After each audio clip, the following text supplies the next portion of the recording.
नमस्कार, राजस्थान सुपर 100 देख रहे हैं आप। मैं हूं आपके साथ मनीष शर्मा। चलिए शुरू करते हैं सुपरफास्ट खबरों का सिलसिला।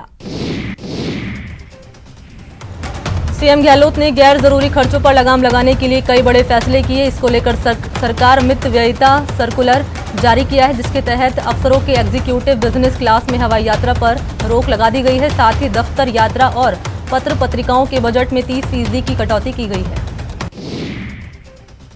गहलोत सरकार ने नए वाहन और अन्य उपकरणों की खरीद पर भी रोक लगा दी। इसके अलावा नए सरकारी दफ्तर खोलने और सरकारी डिनर पर भी रोक लगा दी गई है। इस सर्कुलर के पालन के लिए प्रभारी सचिवों, विभाग अध्यक्षों को जिम्मेदारी दी गई है। पूर्व पीसीसी चीफ सचिन पायलट ने केंद्र पर निशाना साधा। उन्होंने कहा कि केंद्र सरकार चीन के मुद्दे को लेकर गंभीर नहीं। इसके साथ ही पायलट ने लोगों को कोरोना से बचने की नसीहत भी दी। राजस्थान विधानसभा में कोरोना की दस्तक के बाद 13 सितंबर तक सभी समितियों की बैठकें स्थगित कर दी गई। इससे पहले अब तक ऑड इवन फॉर्मूले पर बैठकें हो रही थी। बीजेपी विधायक मदन दिलावर ने एक बार फिर कांग्रेस सरकार पर हमला बोला। बीजेपी विधायक ने सरकार पर आरोप लगाया कि कांग्रेस की सरकार घोषणा पत्र में किए गए वादों पर खरा नहीं उतर रही। मंत्री डॉक्टर बीडी कल्ला ने गुरुवार को जयपुर में शासन सचिवालय से वीडियो कॉन्फ्रेंसिंग के माध्यम से बाड़मेर के जिला स्तरीय अधिकारियों की बैठक ली। बैठक में जिलेवार प्रगति की समीक्षा की गई। एलडीसी भर्ती परीक्षा 2018 को लेकर सीएम गहलोत ने गुरुवार को बैठक की, जिसमें सीएम ने विज्ञापित से खाली पदों पर जल्द भर्ती करने के निर्देश दिए। प्रदेश सरकार ने बेरोजगारों के लिए अच्छी खबर दी है। पुलिस मुख्यालय ने कांस्टेबल भर्ती परीक्षा की तारीख तय कर दी। 6 नवंबर, 7 नवंबर और 8 नवंबर को ये भर्ती परीक्षा होगी। एनडब्ल्यूआर के तहत नीट और जेईई की परीक्षाओं को देखते हुए स्पेशल रेल शुरू की गई। ये रेलें एनडब्ल्यूआर के मंडल के तहत चलेगी और छात्रों को जयपुर, बीकानेर और उदयपुर के बीच यात्रा सुविधा देगी। राज्य में कोरोना महामारी के चलते उच्च शिक्षा की स्थगित हुई बकाया परीक्षाएं इसी महीने के तीसरे हफ्ते में आयोजित होंगी। इसे लेकर राज्य सरकार ने आदेश जारी कर दिया है। बोर्ड की 10वीं और 12वीं की पूरक परीक्षाएं गुरुवार से शुरू हुई। कोरोना को देखते हुए परीक्षा में विशेष बंदोबस्त किए गए हैं। जोधपुर में मोदी विश्वविद्यालय ने छात्राओं का 35% फीस माफ करने की घोषणा की है। एक प्रेस कॉन्फ्रेंस में विश्वविद्यालय प्रशासन ने इसका ऐलान किया। रासुका लगने के बाद पिछले 8 महीने से जेल काट रहे गोरखपुर के डॉक्टर कफील खान अपनी सुरक्षा को लेकर काफी चिंतित है। इसलिए डॉक्टर कफील अपने परिवार के साथ जयपुर शरण लेने पहुंचे हैं। देश में कोरोना की रफ्तार बेकाबू होती जा रही है। पिछले 24 घंटे में देश भर में कोरोना ने नया रिकॉर्ड बनाया और 83,883 नए केस सामने आए। इसके साथ ही मरीजों का आंकड़ा 38,50,000 के करीब पहुंच गया। कोरोना से पिछले 24 घंटे में 1043 लोगों की मौत हो गई। इसी तरह बीमारी से अब तक 67,376 लोगों की जान जा चुकी है। कोरोना संक्रमितों की संख्या के हिसाब से भारत दुनिया का तीसरा सबसे प्रभावित देश है, लेकिन कोरोना मामले बढ़ने की रफ्तार सबसे ज्यादा भारत में है। देश भर में 2 सितंबर तक कोरोना वायरस के कुल 4,55,00,000 सैंपल टेस्ट किए जा चुके हैं, जिनमें से 11 लाख सैंपल की टेस्टिंग अब तक की गई है। राजस्थान में कोरोना का आंकड़ा तेजी से बढ़ रहा है। गुरुवार को प्रदेश में रिकॉर्ड 1,553 नए पॉजिटिव केस सामने आए, जिसके बाद कुल आंकड़ा 86,227 पहुंच गया। प्रदेश में गुरुवार को कोरोना से 14 मौतें हुई, जिसके बाद मौत का आंकड़ा बढ़कर 1,095 जा पहुंचा। इलाज के बाद प्रदेश में 70,160 लोग डिस्चार्ज हो चुके हैं। फिलहाल प्रदेश में 13,912 केस एक्टिव हैं। जयपुर में गुरुवार को रिकॉर्ड 370 से कोरोना केस सामने आए, जिसके बाद जयपुर में कोरोना मरीज की संख्या 11,000 के पार पहुंच गई। प्रदेश में कोरोना मरीज के इलाज की दरें तय कर दी गई है। अब NABL अस्पताल में 5,500 से 9,900 रुपए के लिए जाएंगे, जबकि नॉन NABL अस्पताल में 5,000 से 9,000 रुपए लिए जाएंगे। इन दरों में परामर्श चार्ज, नर्सिंग चार्ज और बेड खाने का शुल्क भी शामिल किया गया है। सीकर जिले के नीमका थाना जेल में गुरुवार को 17 कोरोना पॉजिटिव केस सामने आने से हड़कंप मच गया और जेल में कोरोना संक्रमण के बाद जेल परिसर को सैनिटाइज किया गया। श्रीगंगानगर में गुरुवार को कोरोना के 17 से ज्यादा नए मामले सामने आए हैं, जिसके बाद जिले में मरीज की संख्या 924 हो गई। कोटा में गुरुवार को कोरोना के 160 नए केस सामने आए, जिसके बाद मरीज की संख्या 7000 के करीब पहुंच गई है। कोटा के आरके पुरम थाना में गुरुवार को 6 पुलिसकर्मियों के कोरोना पॉजिटिव आने के बाद हड़कंप मच गया। पुलिसकर्मियों के पॉजिटिव आने के बाद थाना परिसर को सैनिटाइज करवाया जाएगा। कोटा में गुरुवार को 2 युवाओं ने प्लाज्मा डोनेशन कर मानवीय मिसाल कायम की। कोटा में अब तक 82 लोग प्लाज्मा डोनेट कर चुके हैं। अब ई-सुनवाई के जरिए पुलिस ने संबंधित समस्याओं का समाधान होगा। कोरोना संक्रमित व्यक्तियों और कंटेनमेंट जोन में रहने वाले लोगों के लिए पुलिस ने ये व्यवस्था की। अजमेर के पुष्कर का ब्रह्मा मंदिर 7 सितंबर से खोला जाएगा। इस दौरान अनलॉक 4 की गाइडलाइन का पूरी तरह से पालन किया जाएगा। 7 सितंबर से बीकानेर में धार्मिक स्थल खोल दिए जाएंगे। इसको लेकर कलेक्टर नमित मेहता ने धर्मगुरुओं के साथ बैठक की, जिसमें कोरोना गाइडलाइन के साथ धार्मिक स्थलों को खोलने की सहमति बनी। सीकर में जिला प्रशासन ने धार्मिक स्थल खोलने को लेकर पुजारी, मौलवियों और धार्मिक गुरुओं के साथ बैठक की। बैठक में तय किया गया कि 7 सितंबर से खुलने वाले सभी धार्मिक स्थलों पर सभी व्यवस्थाएं पूरी हो। भरतपुर में शनिवार और रविवार का लॉकडाउन खत्म कर दिया गया है और अब सप्ताह के 7 दिन बाजार खुलेंगे। साथ ही औद्योगिक गतिविधियां भी जारी रहेंगी। कोटा में मौसमी बीमारियों की रोकथाम को लेकर चिकित्सा विभाग की टीमों ने करीब 10,000 घरों का सर्वे किया। इस दौरान लार्वा मिलने पर मकान मालिकों को नोटिस दिया गया।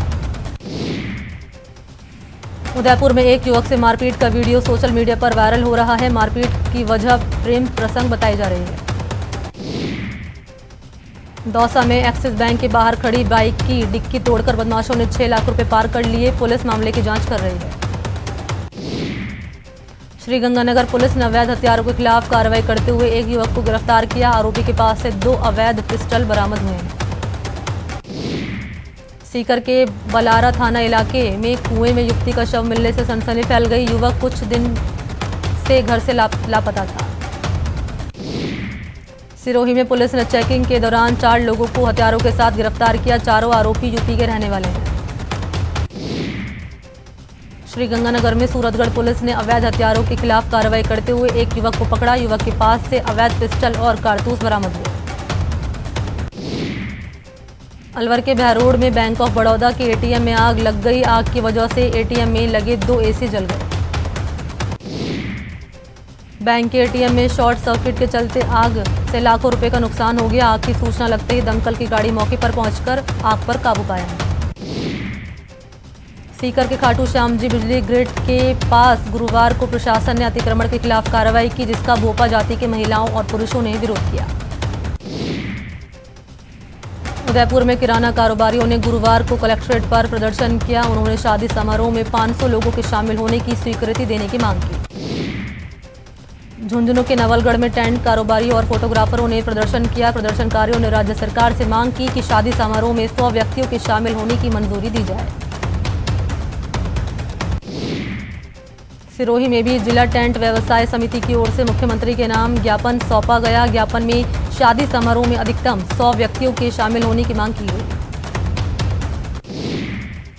अलवर में हैप्पी स्कूल के शिक्षक और कर्मचारी वेतन नहीं मिलने के विरोध में स्कूल सहायक कर्मचारी सुरेश चंद्र ने गुरुवार को भी भूख हड़ताल पर बैठे रहे। बता दें कि जनवरी से ही शिक्षकों और कर्मचारियों को वेतन नहीं मिला है।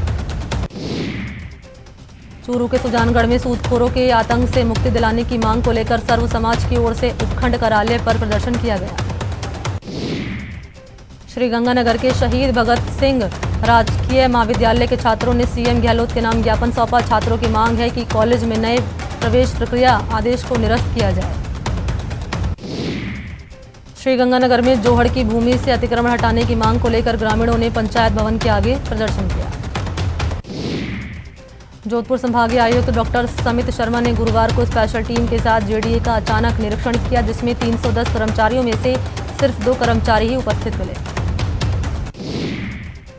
श्रीगंगानगर के सादुलशहर विधायक जगदीश जांगड़ ने अपने जन्मदिन के अवसर पर इंदिरा रसोई का निरीक्षण किया और कार्यकर्ताओं के साथ इंदिरा रसोई में भोजन किया। कोटा का इटावा सामुदायिक स्वास्थ्य केंद्र खटारा एम्बुलेंस के भरोसे चल रहा है। 2 एम्बुलेंस खटारा हो चुकी है, जबकि 3 एम्बुलेंस जन सहयोग यानी धक्के से चल रही हैं।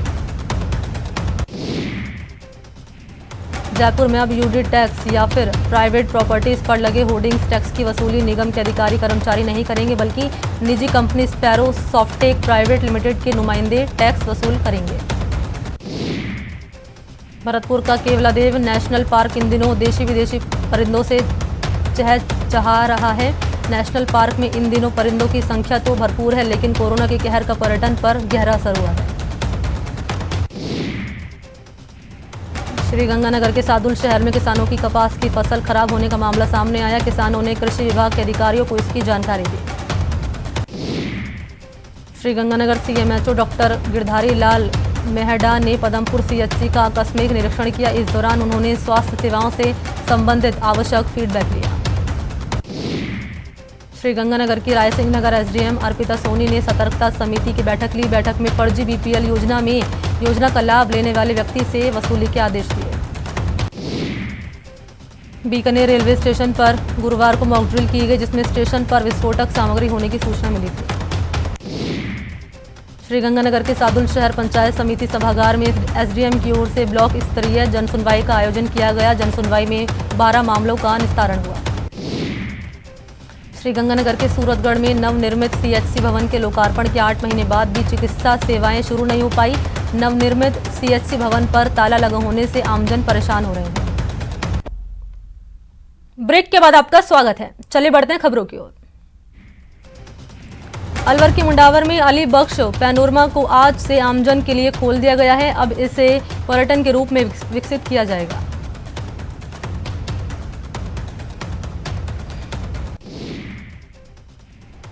कोरोना काल में जरूरतमंदों को भोजन मुहैया कराने के लिए प्रदेश की स्वयंसेवी संस्थाएं भी आगे आ रही हैं। अजमेर में भी एक ऐसी ही योजना का शुभारंभ हुआ। इस योजना के तहत 5 रुपए में भरपेट खाना खिलाने की व्यवस्था की जा रही है। श्रीगंगानगर में बंद पड़े केशवनगर हॉल्ट पर पैसेंजर ट्रेनों के शुरू होने के साथ ही ट्रेन का ठहराव शुरू हो जाएगा। केशवनगर स्टेशन पर ट्रेनों के ठहराव से आसपास के गांवों को सहूलियत मिल सकेगी। करौली में कोरोना संकट में ग्रामीण युवा का मनोबल बढ़ाने के लिए राजकीय संस्कृत विश्वविद्यालय की ओर से दौड़ प्रतियोगिता का आयोजन किया गया। राजस्थान वक्फ के बोर्ड अध्यक्ष खानू खा बुधवाली सुजानगढ़ दौरे पर रहे। इस दौरान बुधवाली ने कहा कि वक्फ बोर्ड की किसी भी संपत्ति को अतिक्रमण नहीं किया जा सकेगा। वक्फ बोर्ड अपनी हर संपत्ति की सुरक्षा करेगा। गुरुवार को मूसलाधार बारिश से उदयपुर शहर के कई इलाकों में पानी भर गया। लगातार बारिश से शहर की झीलें अब छलकने की कगार पर हैं। उदयपुर में हुई मूसलाधार बारिश ने कई इलाकों का हाल बेहाल कर दिया। सूरजपोल, शक्तिनगर, आयड़, फतेहपुरा समेत कई इलाकों में दुकानों में पानी घुस गया। कई इलाकों में तो 3-3 फीट पानी सड़क पर जमा हो गया। सुशांत सिंह राजपूत मौत मामले में सीबीआई की जांच जारी है। इस बीच एजेंसी ने बयान जारी कर कहा कि वो बिल्कुल पेशेवर तरीके से मामले की जांच को देख रही है। सीबीआई ने कहा, जांच से संबंधित मीडिया रिपोर्ट तथ्यों पर आधारित नहीं है। अपनी पॉलिसी के तहत सीबीआई जांच की डिटेल साझा नहीं करती है। सीबीआई ने गुरुवार को रिया चक्रवर्ती के पिता इंद्रजीत चक्रवर्ती के बयान दर्ज किए। डीआरडीओ गेस्ट हाउस में रिया के पिता से सीबीआई ने 5 घंटे से ज्यादा समय तक पूछताछ की। सीबीआई ने पहली बार सुशांत के मनोचिकित्सक सुजैन वॉकर से पूछताछ की। सुशांत के निजी स्टाफ नीरज सिंह, केशव बच्चन और उनके फ्लैटमेट सिद्धार्थ पिठानी से भी पूछताछ की गई। एक्ट्रेस कंगना रनौत ने शिवसेना सांसद संजय राउत पर मुंबई लौटकर नहीं आने की धमकी देने का आरोप लगाया। एक्ट्रेस ने ट्वीट करते हुए लिखा कि शिवसेना नेता संजय राउत ने मुझे खुली धमकी दी और कहा कि मुंबई लौटकर मत आना।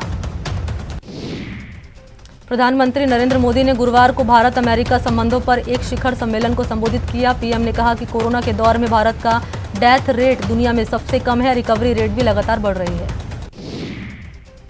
प्रधानमंत्री मोदी ने कहा कि कोरोना महामारी ने कई चीजों को प्रभावित किया, लेकिन भारत के लोगों की आकांक्षाओं को ये प्रभावित नहीं कर सका।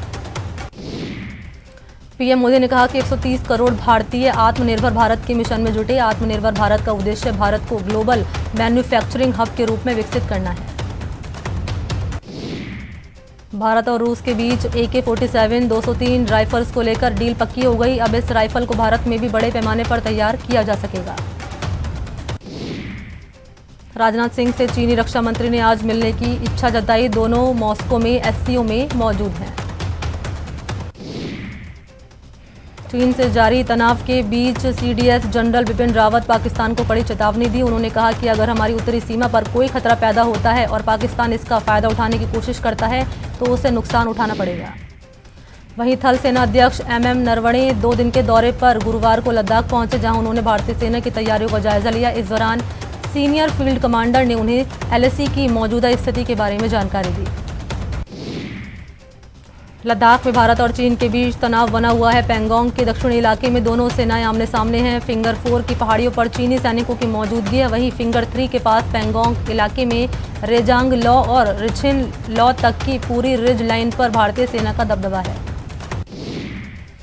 पाकिस्तान के इस्लामाबाद हाईकोर्ट ने कुलभूषण जाधव मामले में सुनवाई 1 महीने के लिए टाल दी। कोर्ट जाधव को पाकिस्तान मिलिट्री कोर्ट की ओर से सुनाई गई मौत की सजा पर समीक्षा करने के लिए सुनवाई कर रही है। कोर्ट ने पाक सरकार से कहा कि वो भारत को कुलभूषण के लिए वकील रखने का दूसरा मौका दे। अब इस मामले पर 3 अक्टूबर को दोबारा सुनवाई होगी। सुप्रीम कोर्ट आज नीट और JEE परीक्षा में देरी के मुद्दे पर दायर एक समीक्षा याचिका पर सुनवाई करेगा। 6 राज्यों ने सुप्रीम कोर्ट में दायर की थी पुनर्विचार याचिका। लोन मॉरेटोरियम पर सुनवाई करते हुए सुप्रीम कोर्ट ने बैंकों से कहा कि जो खाते 31 अगस्त तक NPA नहीं, उन्हें अगले आदेश तक प्रोटेक्शन दिया जाए। इस मामले पर कोर्ट अब 10 सितंबर को अगली सुनवाई करेगा। सुप्रीम कोर्ट ने 3 महीने के भीतर दिल्ली में 140 किलोमीटर लंबी रेल पटरियों के आसपास की लगभग 48,000 झुग्गी झोपड़ियों को हटाने का आदेश दिया। साथ ही आगे निर्देश दिया कि कोई भी अदालत झुग्गी झोपड़ियों को हटाने पर कोई स्टे न दे। हेट स्पीच मामले में विवाद बढ़ने पर फेसबुक ने तेलंगाना के बीजेपी विधायक T राजा सिंह को बैन कर दिया। विधायक राजा सिंह ने कहा कि मेरा फेसबुक पेज नहीं, मुझे मीडिया के जरिए पेज बैन करने की जानकारी मिली है। मैं अप्रैल 2019 से ही फेसबुक का इस्तेमाल नहीं कर रहा। पाकिस्तान की एक अदालत ने गुरुवार को पूर्व प्रधानमंत्री नवाज शरीफ के खिलाफ गैर जमानती गिरफ्तारी वारंट जारी किया। कोर्ट ने वारंट 34 साल पुराने भूमि आवंटन के मामले में जारी किया है। टीवी के मशहूर क्विज शो कौन बनेगा करोड़पति के 12वें सीजन का सभी को बेसब्री से इंतजार है। सोनी टीवी ने ऐलान किया कि इसकी शूटिंग 7 सितंबर से शुरू होगी। टोक्यो ओलंपिक के लिए क्वालिफाई कर चुके दीपक पुनिया समेत 3 भारतीय रेसलर का कोरोना टेस्ट पॉजिटिव आया है। स्पोर्ट्स अथॉरिटी ऑफ इंडिया ने गुरुवार को इसकी पुष्टि की। आज इंडियन प्रीमियर लीग का पूरा शेड्यूल जारी कर दिया जाएगा। कोरोना वायरस के खतरे को देखते हुए इस बार UAE में IPL का आयोजन हो रहा है। न्यूजीलैंड को 2019 क्रिकेट वर्ल्ड कप के फाइनल में पहुंचाने वाले कोच गैरी स्टेड का कॉन्ट्रैक्ट 3 साल के लिए बढ़ा दिया गया है। न्यूजीलैंड क्रिकेट बोर्ड ने उनका कॉन्ट्रैक्ट बढ़ाने के फैसले को मंजूरी दी। दुनिया के सबसे ज्यादा कमाई चीन के मिसाइल परीक्षण के जवाब में अमेरिका ने वाशिंगटन से पेइचिंग तक मार करने वाली परमाणु मिसाइल मिनटमैन का परीक्षण किया। इस मिसाइल से अमेरिका जब चाहे तब चीन के किसी भी हिस्से को अपना निशाना बना सकता है। चीनी मोबाइल ऐप्स पर बैन लगाने के भारत के कदम की अमेरिका ने तारीफ की। अमेरिका ने सुरक्षा के लिहाज से इसे भारत का अहम कदम भी करार दिया है। UNSC में भारत के खिलाफ पाकिस्तान की एक और चाल विफल हो गई। इस बार पाकिस्तान ने कुछ भारतीयों को आतंकी घोषित करवाने की साजिश रची थी। भारत और चीन के बीच जारी तनाव के बीच नेपाल भी अपनी हरकतों से बाज नहीं आ रहा। तनाव के बीच नेपाल की ओली सरकार ने भारत सीमा पर सेना की पूरी बटालियन तैनात कर दी है। इमरान सरकार ने अमेरिकन ब्लॉगर सिंथिया रिची को 15 दिन से पाकिस्तान छोड़ने के आदेश दिए हैं। रिची ने जून में पूर्व गृह मंत्री रहमान मलिक पर रेप और पूर्व PM यूसुफ राजा गिलानी पर बदसलूकी के आरोप लगाए थे। इजराइल और UAE के बीच नई दोस्ती पर अब सऊदी अरब ने भी मोहर लगा दी है। उसने इजराइल और UAE के बीच अपनी उड़ानों को अपना एयर स्पेस इस्तेमाल करने की मंजूरी दे दी है। इसी के साथ इस बुलेटिन में इतना ही। नमस्कार।